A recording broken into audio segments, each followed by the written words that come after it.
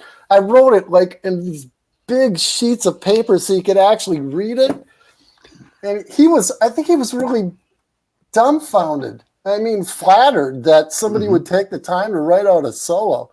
But, and I always thought it was kind of cool, But, and then, I was just working away and then all of a sudden I get this call. It's like, hey, man, what do you do? And it's like, well, I'm trying to stay busy right now because my main gig had gone down. And, when you're tied up for basically 10 years, 5 to 6 nights a week, people forget about you, It's just like kind of the way it is. And he said, well, I got a teaching position that I could really use somebody. And he said, what you have to do is you got to go and do a interview and stuff and see if they'll hire you. And it wasn't much of an interview because I think I was kind of a shoe-in. So anyway, so I started teaching there like I think in 96 or 5 or something like that. And, I just started doing some lessons, and then I started doing some classes, and, I was never there full time, which was fine because they had guys doing, the full time thing, and there were only so many hours to be had. So, but Stanek and Stever and later on Schmallenberger and Gordy were there, and so it was fine. Gordy was always really nice to me. He always made things work, and just a super intelligent guy. I learned tons from that dude. That's awesome. I hope that answered your question. Oh, of course. I just like to. I just sometimes just sit there because I like to hear what you have to say. Yeah. Then maybe you'll eventually get to the dirt, and then we can get something going on. Oh no, life's too short for that, man. Yeah. No. Well, then one more question before we get going is you got Boom Alley Drums still going. You're going to go on a slight hiatus, but are you still doing at least drum crafts work for people? Oh yeah, yeah. I mean, like this year, I've had like this guy. He's actually a bass player of the Minnesota Orchestra. He bought a DW kit out in LA that was great drummer. I can't remember his name. Okay. Well, anyway, he bought it. And the floor tom, I mean, they dropped the box and broke the shell. I mean, it was this gorgeous drum set. Anyway, so I do that kind of work. I'm building like this set I told you about an hour ago for this guy. So that will be coming in. I'm always developing products for drums or improving them. John Haga, who works over at Bud's Music in Hopkins, I just rewrapped his DW drums after 25 years. So, I mean, I get all kinds of different work. This one guy bought a set of he actually found a Boom Alley set somewhere. Eric Shea is his name. He knows me well because he's given me a lot of work. But anyway, he wanted a nesting set, so I created a nesting set out of these drums, and he loves them. So I mean, it's just all kinds of bearing edge work. I mean, lugs break, replacing parts, that kind of stuff. So, well, how can people reach out to you if they want to have some work done? Well, if you need to call me, you can reach me at 612-242-5687, or you can go to Facebook and become my friend, or you can go to my webpage, and there's a phone number there with some information. You can also just email me at dave@boomallydrums.com. So it's boom as an explosion, ALLEY drums.com. Where did you come up with the name Boom Alley? We were living in Golden Valley for 16 years, and our house abutted an abandoned alleyway. And so I knew my drums went boom, as that's what I kind of sound I wanted to get out of them. And then alley and drums, obviously. And it's not real scientific, but it seemed to work. So it works. People remember the name. So it's kind of fun. And are you accepting any students at the moment? Yeah, I'm always get together with guys that want to learn about, reading or different technique things. I've straightened a lot of guys out over the years, and I still get like notes from guys saying, "Man, I still remember when you worked with me on this thing, and God, I was so messed up." And just sitting down with you and it turned my whole thing around. So that's really nice. I test that to Gary Gauger because he was a stickler on technique, man. Okay. He wouldn't let anything get away, and so I learned really like German grip, matched, but kind of flat. And I didn't really learn traditional grip until I started playing brushes.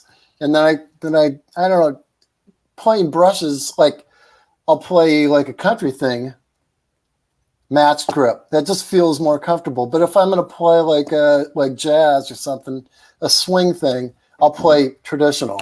It just, that feels, and I think, I encourage guys to, you got to find out what works for you. Don't do what somebody else does, because it's, they're not you. You have to do your own thing. It took me years to figure that out. You just got to let go and just like what feels right. It's just don't hurt yourself in the process. So, but yeah, just call me at my number, 612-242-5687. And we'll set up a time and get together. Usually I do an hour. So. Okay, well, yeah. I have all that information in the show notes as well. Thank you. Please feel free to contact him. He's a great teacher, great drum builder, inspiration to me for many years. So thank you very much. Thanks, man. And just before we get going, is there anything else you'd like to let us know about, or? Boy, I think I've talked enough. Okay. Well, thanks so much for having me, Paul. It's been a delight to be here and, just answer all these things that I don't really think about. So, well, thank you so much. You take care, and I hope to talk to you again soon. Okay, you too. Good night now. Night. Minnesota Drummer is expanding drumming news. We are proud to announce the addition of Drumming News Network. There have been many requests to feature global drumming information, artists, and product releases on Minnesota Drummer. Minnesota Drummer's vision is to stay focused exclusively on Minnesota drummers and the Minnesota drumming community. Please visit our new website, drummingnewsnetwork.com, and please be sure to like us on Facebook. Thank you so much for your continued interest and support. Opening beats provided by Alec Tackman. You too can own this fantastic multi-volume library of live drum loops and samples. Whether you're a drummer looking for new ideas or you know a songwriter looking for a drum loop library, this is the library you're looking for. Support a local musician and drummer. Go to Alec Tackman's website. That is www.alectackman.com. Spelled ALECTACKMANN. Are you looking for a drum instructor that will help you find your own musical voice? Whether you're a beginner, advanced, or in between, the David Stanek School of Drumming offers an experienced and professional approach to help you take control of your drumming. David served on the faculty of McNallySmith College of Music for 27 years. Currently, he serves on the Percussive Art Society Drum Set Committee and is a member of the Modern Drummer, Remo, and Vic Firth education teams. David has authored multiple books including Mastering the Tables of Time. It was voted the #1 education book in the Modern Drummer 2009 Readers Poll. Let David help you find your beat. Please visit www.davidstanekschoolofdrumming.com. David Stanek is spelled DAVIDSTANOCH, schoolofdrumming.com. Again, the David Stanek School of Drumming. You've been listening to Minnesota Drummer. Minnesota Drummer is copyright 2020, all rights reserved. Any content played or viewed during this broadcast is used with permission, is copyright of their respective owners, and is used for promotional purposes only.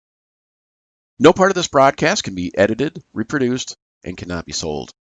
Please look us up and follow us on our various social media sites.